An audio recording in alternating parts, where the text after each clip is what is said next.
nosso Eu, Você e o Café de hoje tá especial. E é literalmente um momento que eu estou aqui para aprender junto com vocês e junto com essa maravilhosa... Vamos chamar de excêntrico? Excêntrico. Excêntrico.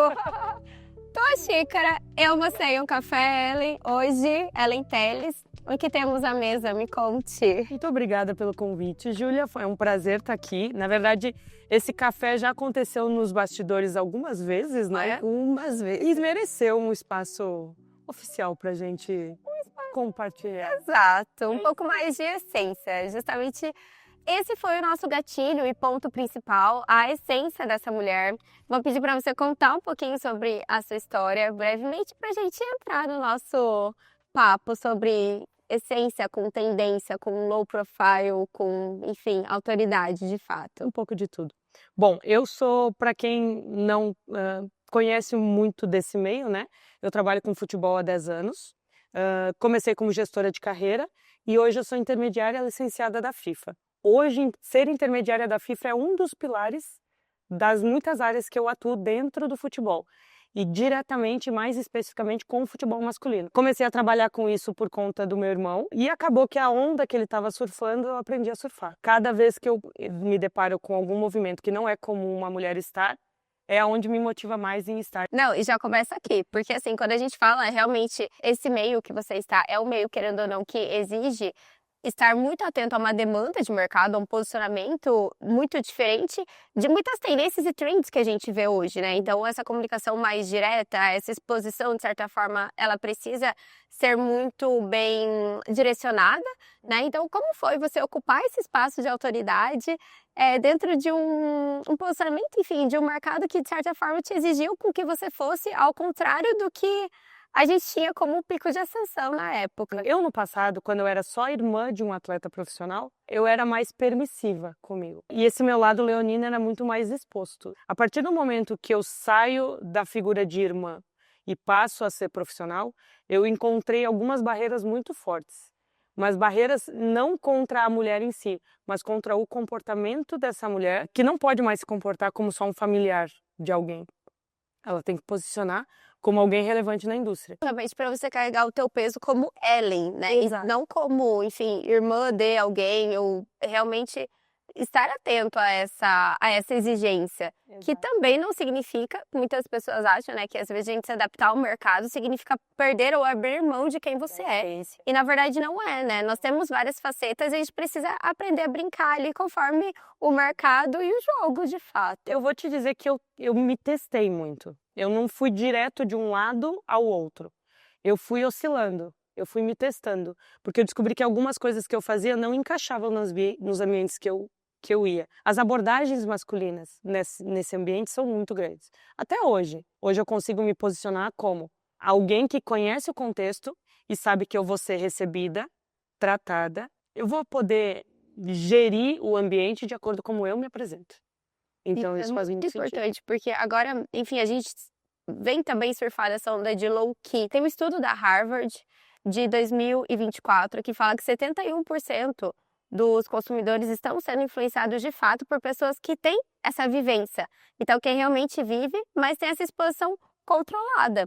Então, alinhando justamente com esse posicionamento que você trouxe, né? O quanto para você, naquele sentido, dentro desse mercado, desse público mais nichado, precisou se adaptar. A gente tem a demanda de mercado aqui muito latente. O espaço que eu ocupo hoje é um espaço que ele não é normalmente ocupado por mulheres. Era aquela que entregava a medalha, é a que está na porta da recepção. Então, vê-la num cargo ou numa posição de decisão, geralmente causa um pouco de estranheza. Estar nessa posição hoje como mulher me levou a conhecer lugares e conhecer pessoas e conhecer culturas que talvez em qualquer outra profissão que eu tivesse escolhido diferente dessa, eu não tivesse a chance de conhecer. A gente está falando de vivenciar uma Copa do Mundo em 2022 no Catar, em que eu me hospedei num cruzeiro que estava atracado na Baía lá do Catar. Então, se tu me disser quando que eu viveria uma experiência dessa, só o futebol me proporciona. O futebol me proporciona momentos assim, e trouxe para minha vida situações que se eu não tivesse botado a cara, investido e dito, não, eu quero ocupar esse espaço é meu, talvez eu não tivesse vivenciado. Meio de pandemia, o meu irmão a gente fez uma transferência internacional dele de Portugal para Inglaterra em meio de pandemia. Então passar quase 30, 40, 45 dias, 60 dias fechada no hotel, porque cada vez que eu entrava na Inglaterra tinha que ficar no hotel. Aí às vezes eu tinha que voltar a buscar alguma coisa e voltar para Inglaterra mais 15 dias de quarentena. Não, imagino o teu emocional também, né, no meio dessa muvuca. Mas às vezes, ontem até estava falando com um amigo, parceiro da área, que eu disse que essa questão do futebol, as relações e a forma como a gente negocia me motiva muito. É meio que combustível, sabe? Sim. Então, vivenciar essa experiência para mim, tu tá tão na adrenalina de fazer a coisa acontecer, que passar 15 dias no hotel para mim acabou sendo hoje é uma história para contar. Talvez naquele dia que eu tava lá era um pouco mais tenso, Sim. mas hoje é uma história para contar. E como muitas outras histórias para contar que eu tenho.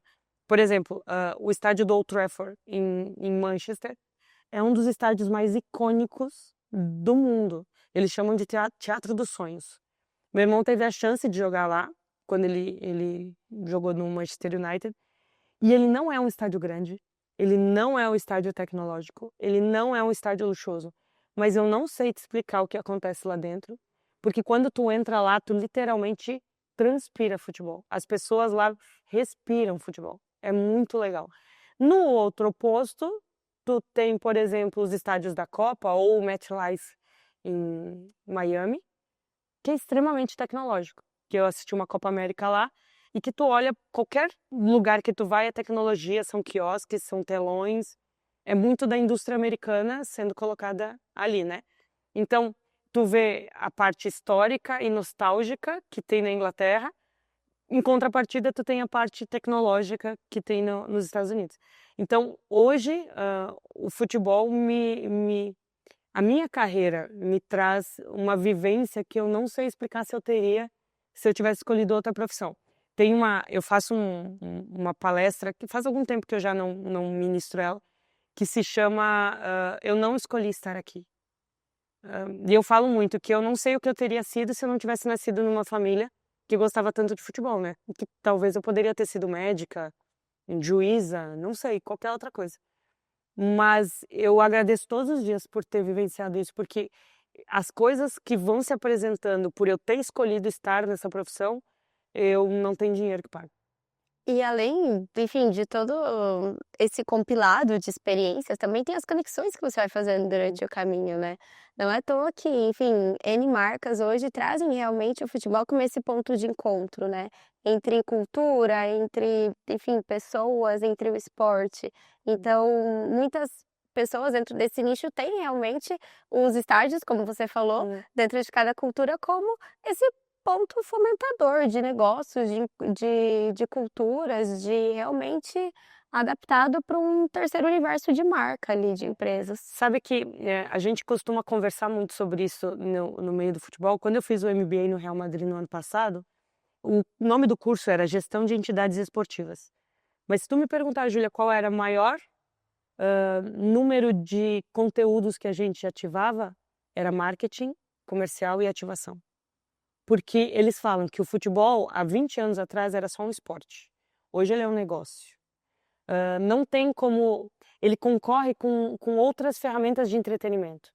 Então não tem como tu tratar com o esporte sem tratar ele como uma marca a ser expandida, sem tratar com uma forma que tu comunica ele com os clientes, porque o torcedor que torce para o United não é o mesmo que torce para o City. Não tem a mesma forma de comunicação. Se tu se comunicar da mesma forma, vai ter algum tipo de ruído. Inclusive, a minha área é de transferência de atletas também, né? Então eu faço intermediação. Até o contrato do jogador que tu resolve assinar vai depender se a cultura do clube condiz com a cultura ou o lifestyle do jogador ou do treinador que tu está trazendo. Então hoje até isso eles colocam em questão. As empresas de advocacia que trabalham com direito desportivo hoje não podem ser só empresas de direito desportivo. Elas têm que ser empresas de direito esportivo e entretenimento. Porque hoje tem que ter essa veia estratégica de modelo de negócio mesmo 360. Tem que ter. Porque é impossível tu trazer hoje o consumidor para dentro do estádio se tu não souber comunicar direito com ele, se tu não entregar o que tu prometeu e se ele não se sentir identificado. Então não adianta, é uma coisa que a gente fala muito hoje em dia o mercado americano é símbolo para o esporte comercial, mas não dá para te simplesmente pegar a cultura americana, fazer um Ctrl+C, Ctrl+V e colar na cultura brasileira. O torcedor brasileiro não se identifica. Ah, mas lá eles consomem o futebol americano das 9 da manhã às 6 da tarde e consomem muito e gastam dinheiro. O marketing é intercultural. No momento que as pessoas não têm até a vivência de mundo, de fato, né? Quando você aplica e estuda, ela é outra, o resultado que você entrega é outro. Então, viver as experiências que você viveu, que, enfim, eu também, né, tive a oportunidade de viver em loco, é outro olhar. É outro. Lógico que você sentar e estudar de fato os livros, né? Ter o conhecimento MBA, as pós. Gente, é inegociável. Mas o você viver também as experiências para conseguir aplicar é de outro mundo. Eu até tenho uma frase bem interessante que eu escutei essa semana num almoço, que ele diz assim, a diferença de inteligência e sabedoria, né? A inteligência tu conseguir através da teoria, mas a sabedoria é só com a prática. Então, pegar toda a teoria e ir em loco e testar faz muito sentido. Então, hoje, trazendo um pouco para a minha área de negócios, né? Eu não posso sentar na mesa de um presidente de um time da Turquia e querer negociar da mesma forma que eu negocio com o presidente de um time brasileiro, por exemplo. Isso tem a ver com negócios, mas isso tem a ver com entender identidade e cultura. E isso tem muito a ver com posicionamento. A forma como eu vou ser recebida, dependendo de como eu me apresento para uma reunião na Turquia, é muito diferente do que eu me apresento para uma reunião no Brasil. E isso vem muito para essa área do marketing da comunicação, ou seja, tu não precisa entender da cultura e da história de quem tu está acessando e quem vai ser beneficiado ou não com o que tu for criar, só no marketing. Isso se espalha e hoje em dia ninguém mais faz negócio, nem constrói nenhum tipo de business sem atrelar a comunicação e o marketing. Impossível. E o futebol, mais do que nunca. Os programas de sócio-torcedor, atração de marcas para dentro dos clubes. Hoje o que toda uma jornada de experiência pensada. Total. O que faz uma marca hoje decidir usar o esporte? O esporte, lá no curso, eles falavam muitas vezes, o esporte é um canal condutor social, de disciplina, ele tem que ser usado.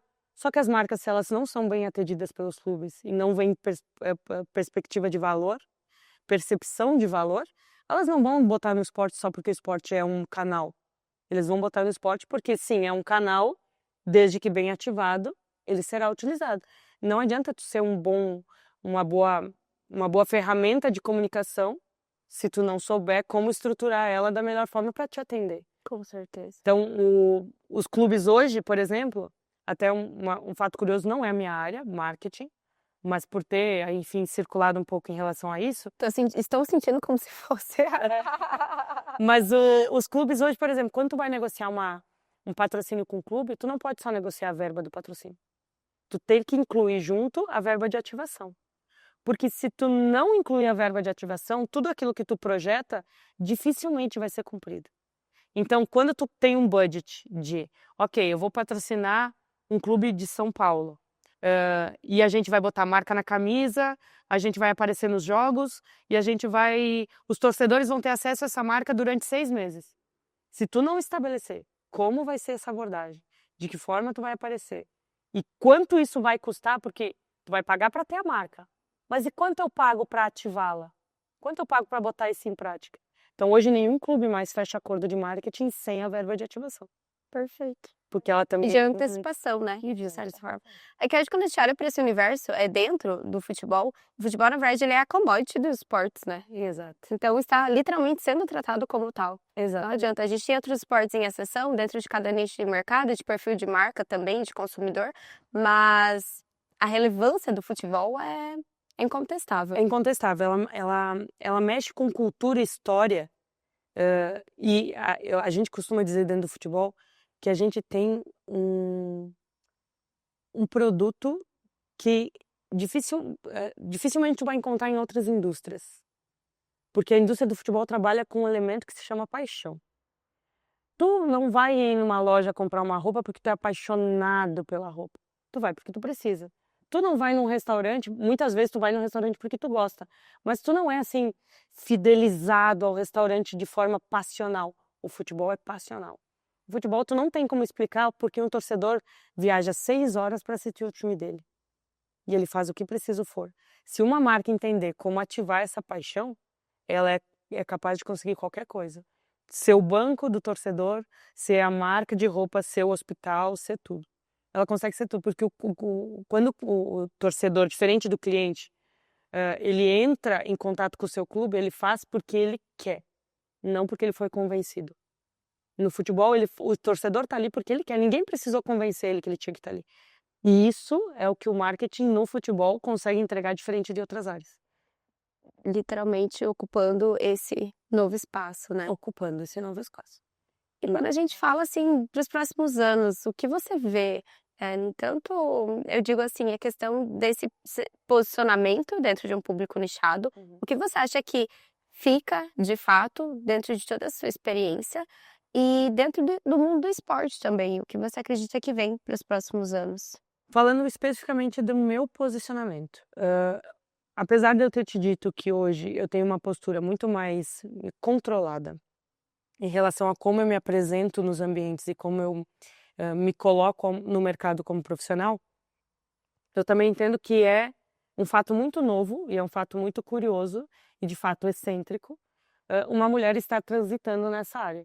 Então hoje eu tenho encontrado o equilíbrio, e eu ainda estou nesse processo, entre mostrar como é essa rotina para que eu incentive outras meninas que ali na frente tenham vontade, estejam no lugar que eu tô. Lembre do nosso dado sobre bastidores. Exatamente. Porque na época que eu era mais nova, eu não encontrava meninas para jogar futebol comigo. Hoje, eu sei que tem milhares de meninas fazendo isso. Então, com certeza, ali na frente vai ter muitas mulheres querendo ocupar o espaço que eu tô, porque sabem que é possível. Então, existem 2 caminhos. O caminho que eu faço no back-office, porque o back-office ele é bem discreto, ele é low profile. O negócio no futebol ele não acontece na exposição, ele acontece literalmente quando tu tá no bastidor, mas ao mesmo tempo eu tenho que usar essa caminhada do bastidor para poder divulgar como isso é, para que outras meninas lá na frente possam encontrar esse caminho, que é um caminho que é incrível, já sendo homem. Sendo mulher, a gente consegue enxergar um avanço e uma conquista de território mesmo que me motiva todos os É dias. uma força É diferente, uma né? força diferente. Acho até que se a gente fosse, enfim, colocar na mesa, assim, falando um pouco de tendência, essa tendência, de fato, que a gente realmente está passando hoje, que é essa influência baseado em vivência e, de certa forma, pautada em transferir esses bastidores com conhecimento, com realmente um conteúdo mais profundo, é o que literalmente vem para ficar, né? Vem para ficar. E hoje eu tenho identificado que o quê? Eu construo meu portfólio no offline, porque as pessoas que eu faço reunião, geralmente a gente não divulga que está com elas. A gente constrói todo o negócio no offline. A gente só divulga quando está concretizado.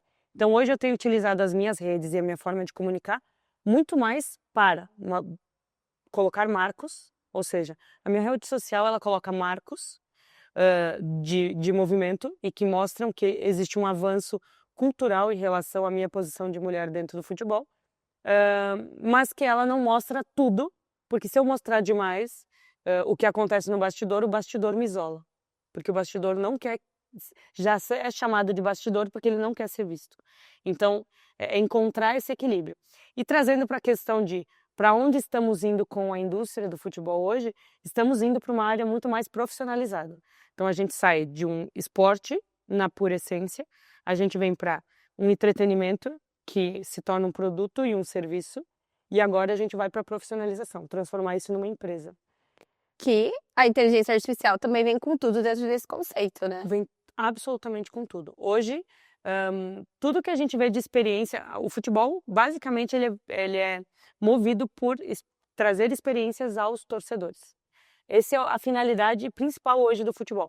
No passado, era futebol por si, por título, por conquista de poder, de referência. Depois que ele vira entretenimento, ele se volta ao torcedor, porque é o torcedor que abastece financeiramente o esporte. E hoje a gente está num momento muito mais de, ok, como eu faço com toda essa carga financeira que vem, como eu transformo isso num projeto de excelência. Então, toda essa experiência de torcedor, a inteligência artificial, ela vem como um terremoto para fazer com que o torcedor cada vez mais se sinta dentro do campo, se sinta abraçado, sinta satisfeito e consiga se sentir cada vez mais parte dos clubes. Qual é o grande risco? A partir do momento que tu se transforma mais profissionalizado, tu corre o risco de se tornar mais frio. Então a experiência, ela é mais agregadora, mas desde quando o meu clube, que era tão cultural, tão histórico e tão paixão, ele passa a ser uma empresa. É esporte, é entretenimento, é inteligência artificial, mas é hospitalidade, no final das contas. É o olho no olho, não adianta. Então, se a gente fosse resumir as nossas tendências para os próximos anos, é sabedoria, olho no olho, conhecimento. Exatamente, experiência. Experiência, porque de nada adianta tu ter o ambiente propício, tecnológico, mais avançado, se tu perder a essência. Por que tudo isso começou? Começou com um esporte apaixonante. Então eu acho que o grande desafio da indústria hoje é conseguir encontrar o equilíbrio entre ser marca, ser empresa lucrativa e em desenvolvimento, sem perder essa conexão com o torcedor, que muitas vezes vai se sentir, ok, um grande investidor compra o meu time, ele só quer lucro. E aí? E aí? Onde eu fico? Então é o grande desafio, acho, hoje dos momentos atuais. Adorei, Ellen, muito obrigada. Temos muitas pautas. Uma aula de conhecimento e sabedoria aqui. A gente poderia ficar aqui horas, né? Muito. Tem uma nova parceira de marketing já. Está totalmente aprovada para FOPMKT agora. Então pronto. Se marketing não é a minha área, agora a gente... Virou. Está intitulada. Muito bem. Muito obrigada, minha linda. Prazer. Muitos outros cafezinhos para nós. Obrigada.